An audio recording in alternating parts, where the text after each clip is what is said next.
Alright, so this is week 8, and this week I've decided to talk about Snap Inc., more popularly known as Snapchat.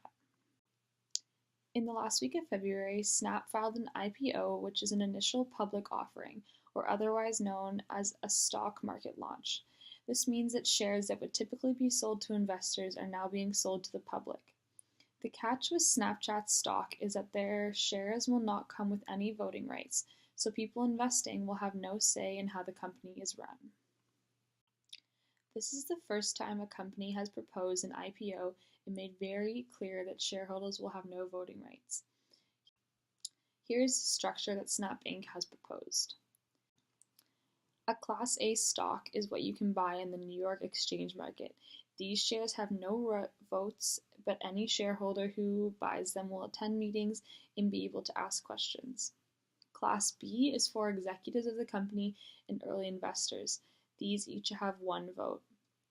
And for Class C, it is reserved for Snapchat's co-founders. They receive 10 votes each.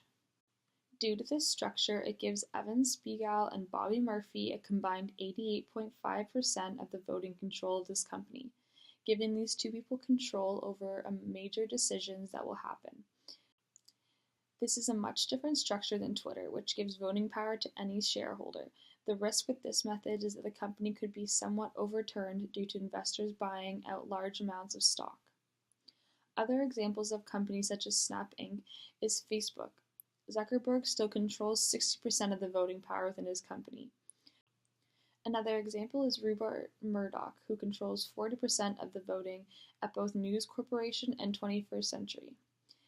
Google's 2 co-founders together control 52% of the voting. Now, none of these numbers are quite as close to Snapchat. By investing in Snapchat, you are investing in the 2 co-founders to make the correct decisions. Also, even if they leave the company, their control is still powerful. It only decreases if that is what they decide. Earlier in the week, they discussed how they expect that investors buying up to a quarter of the shares in its $3.2 billion IPO will agree not to sell for a year. This type of lockup period would help companies moderate stock volatility by not allowing companies insiders from selling shares within the first year. Snap is estimating their value between $19.5 billion and $22.3 billion.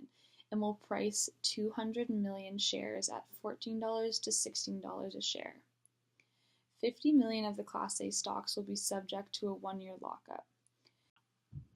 An IPO are risky for technology businesses, so this is why Snapchat is proposing the year-long lockup. 8 in 10 biggest technology IPOs fell 25 to 71% in the first year on the public market. Now looking at the stock, it has been on the market for about a week now, and the stock prices have already risen to between $22.50 to $23.68.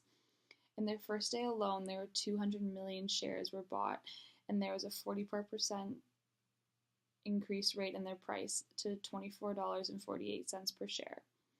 They did extremely well for their first day on the market, and they are holding their own against other technology IPOs such as Facebook and Twitter.